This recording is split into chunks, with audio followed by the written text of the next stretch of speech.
So after loading the recipe data from our API, let's now render that data in our application. And for that, let's go to our HTML file to basically get the template from there. Let's close down this terminal, which will keep working in the background. And so here is the results part, the pagination, and then here we have the recipe class. So the recipe class is basically this whole container. So here in this case, it's this whole gray container, which is the one that will contain the rendered recipe. Okay, then right now it has that message. So again, it is this message here that is already rendered there at this point. Then here is the code for a loading spinner, for an error, and then here actually for the recipe itself. So here we have that image, and then all of the information about the recipe itself. And so it's all of this code that we need now. So let's grab all of this commented out code and copy it and paste it here into this function. So let's add a comment here. So loading recipe, and then afterwards, as step number 2, rendering the recipe. And for now here we are doing this like really big function.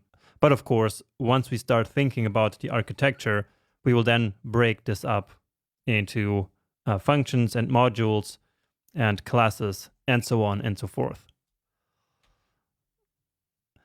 And so, as always, doing a big template literal here, just as always, so that we can then replace all the data here that we need. Just fixing the indentation here now. And so now let's take all the data that we need. And the first one here is the image. So let's replace this string here with recipe.image. So just like we specified here. And so this image property is basically a URL which points to the location of the image on the Forkify API server. Then here we have the recipe title. So this one here. Dot title. And actually we also have that title here as an alt text of the image. Okay, then here we have the clock. So this 45 here is the cooking time. So recipe, and missing the block here, dot cooking time. Then down here we have servings, and so that's this number here. So number 4 will now be replaced with the data coming from the recipe object. So recipe.servings. And let's keep going. So down here we have the ingredients. So for each ingredient, there will be one list element of this. So in this example, right now we have 2 list elements and 1 for each ingredient. But let's actually keep that for later.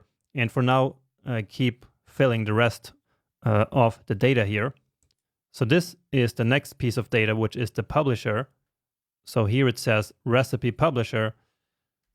And so let's change that to recipe.publisher.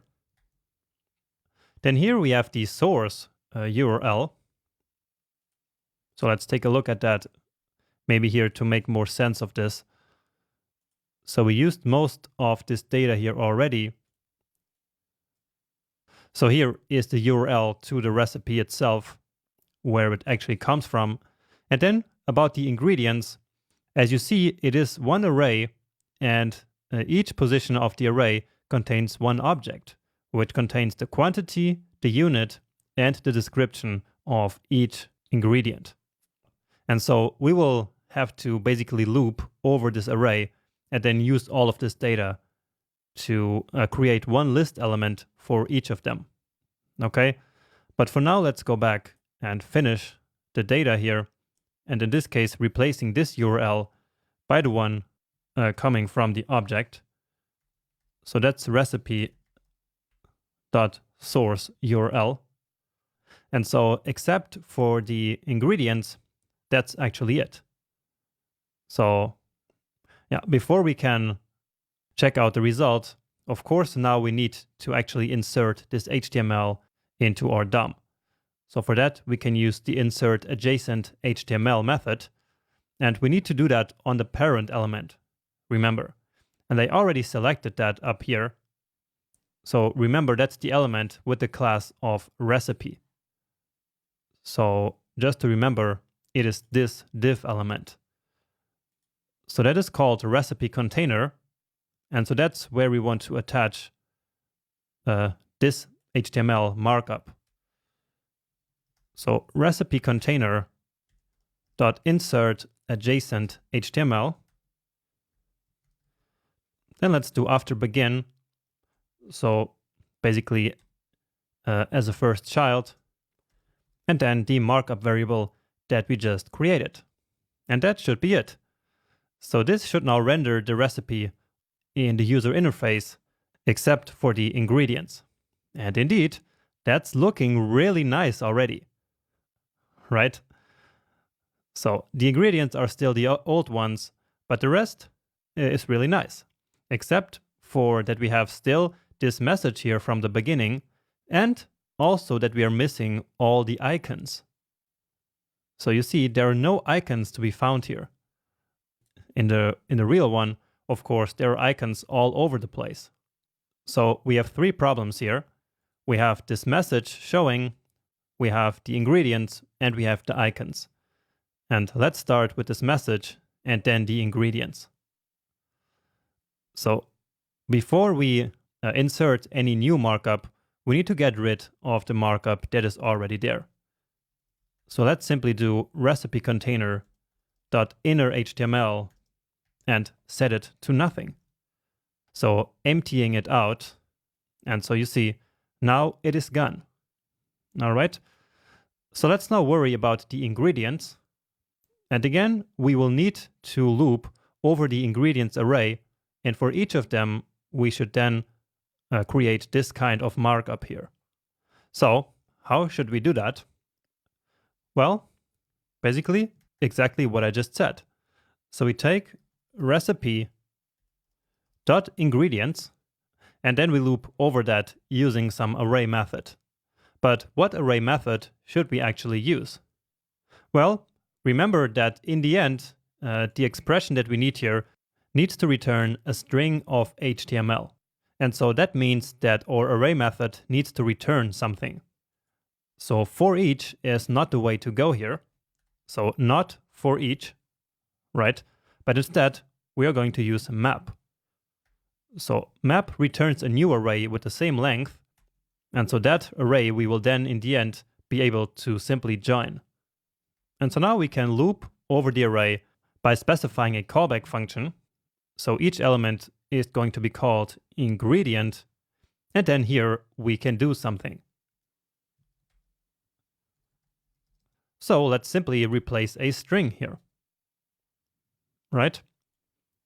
So taking this and put it right here. And then of course we don't need this one anymore.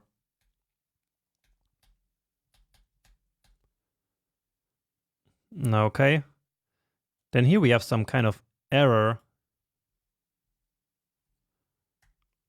But never mind. Let's think about the data here first.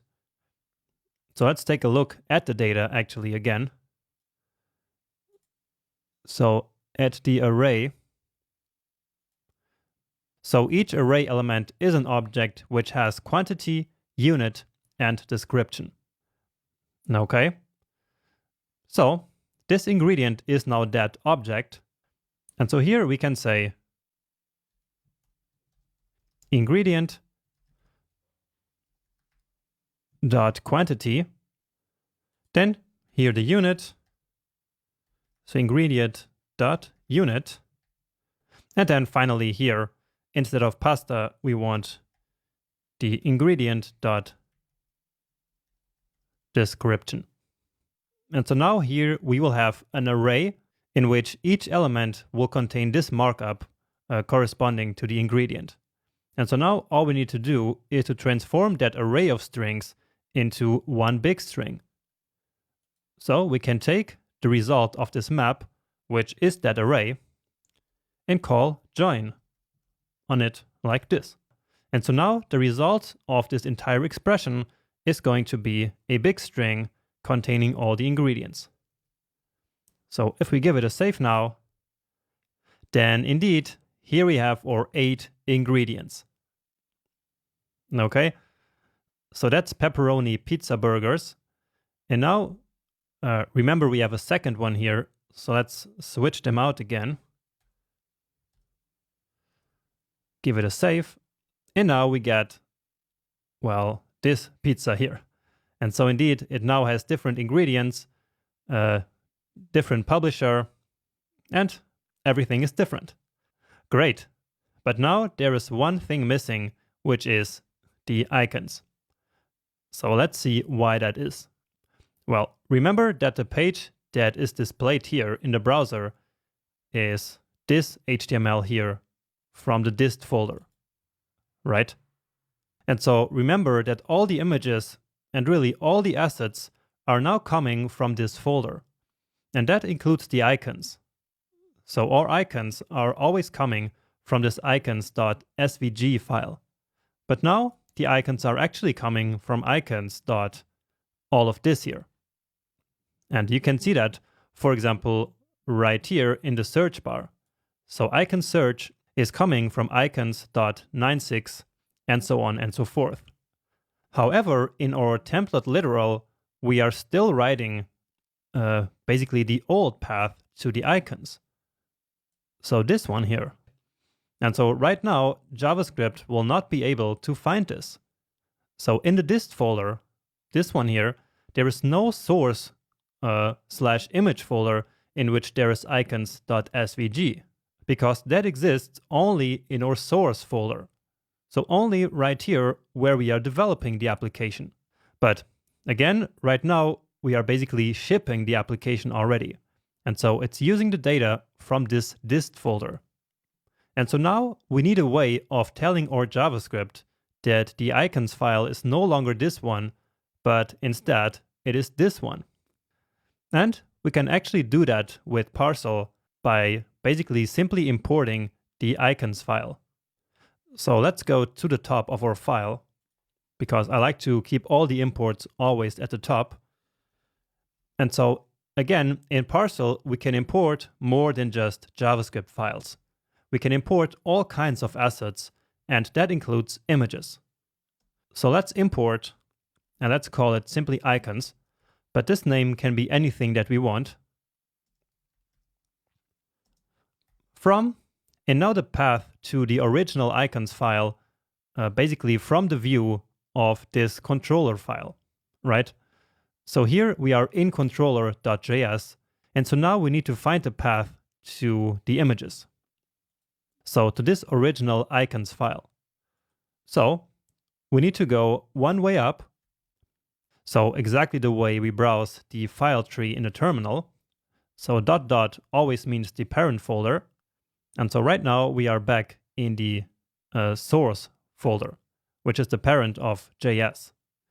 And then from there, we can go into images and then icons.svg. All right. Now, this is the way it used to work in Parcel 1. So if for some reason you are running Parcel 1, then this is the way to go. But in Parcel 2, it works almost the same way.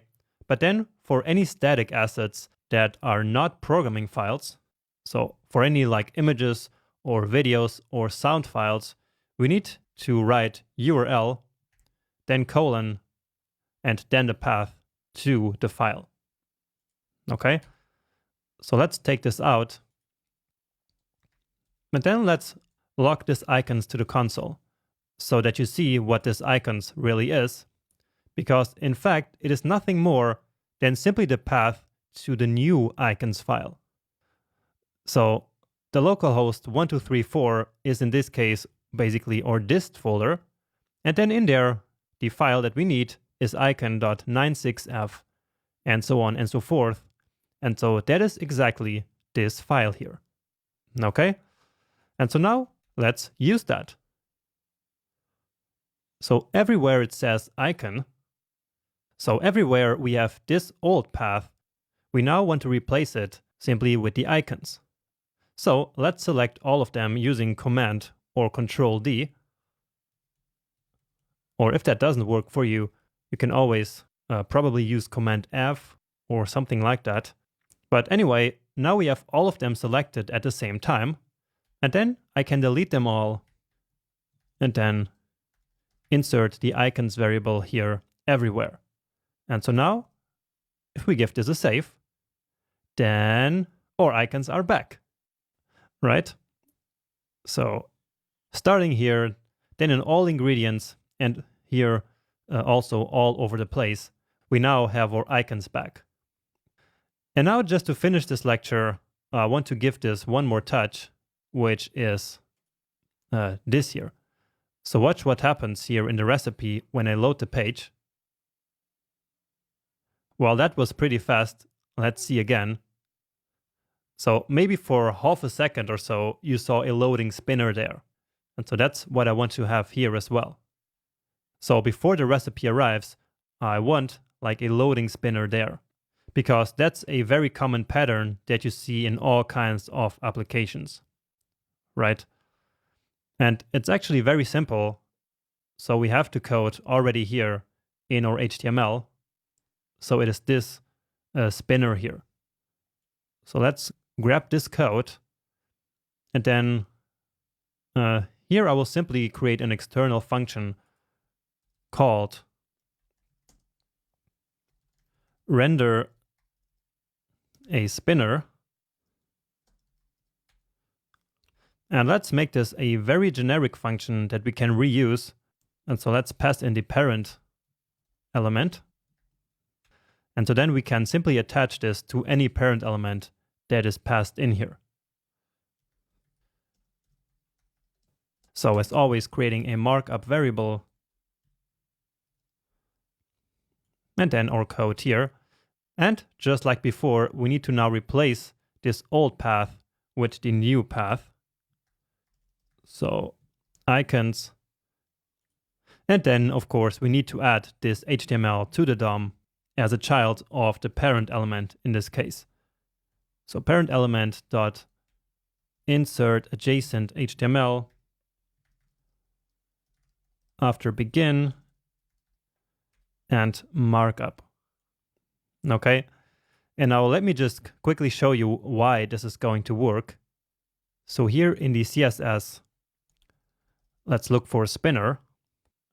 And here you see that the icon inside of the spinner class has this rotation animation that keeps going forever. So that's this infinite attribute here in the animation property. And this rotation animation I created here manually using keyframes. And basically what it does is to rotate the element to 360 degrees. And so if you ever need a spinner like this, you can simply basically copy this code here. All right. Let's close what we don't need here. And probably before we insert this, we should also clear the parent element. So just like before, setting the inner HTML to nothing. And now let's actually render the spinner. So let's do that here as we load the recipe. So right here. So render spinner, and then the parent element in this case is going to be the recipe container. All right, let's go back and reload. And there it was. You saw it. Let's make this a little bit slower by changing our network speed here. And so it took a little bit longer, maybe slow 3G, is going to be even better. And so now it's going to take a lot more time. But indeed, here it is. So that spinner is a nice touch, I think. And it definitely makes this application feel more real world. Now, just to finish this video, something that I should have done in the last video already is to add polyfills for ES6 features to our code base. So just like we did in the previous section as well. So remember to do that. We installed some special packages. So the packages are called npm core.js, and we can actually install multiple packages at the same time. I think I never did this before. So this is how it works. Regenerator runtime, and then hit enter, and then let's wait for these packages to download. And here they are. So they should be, yeah, so right here. And now all we have to do is to import them here at the top of our file. And so with this, we make sure that most real old browsers are still being supported by our application. So actually, we don't even need to save it anywhere. We can just say core.js and then stable. So VS Code, one more time, is really smart and can really help us with package imports like this. So again, this one here is for polyfilling async await, and this one here is for polyfilling everything else. And we could just cherry pick some features and only import those, but let's simply polyfill everything. Okay, don't need this terminal anymore. This one here already reloaded, and you see everything keeps working the same. All right, so we have this working. Now in the next video, let's quickly add some event handlers so that after that we can start talking about the architecture.